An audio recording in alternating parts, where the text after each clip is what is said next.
Phil, getting to the Big Ten, of course, with the expanded college football playoff, one beneficiary of that, well, Penn State would be the classic one. They would have made 6 playoffs in the last 10 years. But I'm looking at Iowa. And of course, the defense is exceptional. You've got them ranked number 13, number 1, and 5 at the units, defensive line, linebacker, and defensive backs. And now with a new offensive coordinator in Tim Lester, who has done a fine job, of course, at Central Michigan and in the NFL. One note that I found interesting is that no quarterback at Iowa has completed more than 60% of his passes since 2015, of course, the Rose Bowl season against Stanford.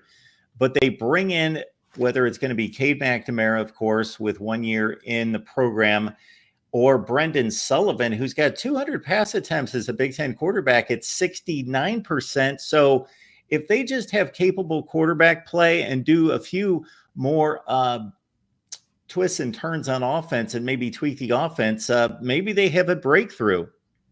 Yeah, I think Tim Lester's going to come out looking pretty good at the end of the season, and he steps into a really good situation. Last year, Cade McNamara was supposed to be the starting quarterback, but he was never 100% heading into the year. He missed a lot of practice time, and when he did play, he then got injured early in the year.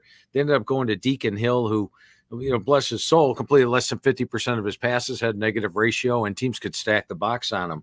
Well, this year they've got a veteran offensive line with all 5 starters back. In fact, it's the best offensive line they've had there in probably 5 years.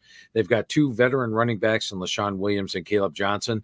Last year, not only did McNamara go down, but their top 2 receivers are both their top 2 tight ends last year, Eric All and Luke Lachey, and both got injured last year. So, they lost their top 2 receivers. They lose their quarterback. Now this year they've got, as you mentioned, 2 quarterbacks that can play, veteran offensive line, improved receiving core, solid running backs. Now, I'm not saying I was going to have a potent, one of the most potent offenses in the country, but just an average offense to go along with one of the best defenses and one of the best special teams. Some guy, Kirk Ferentz, is the head coach.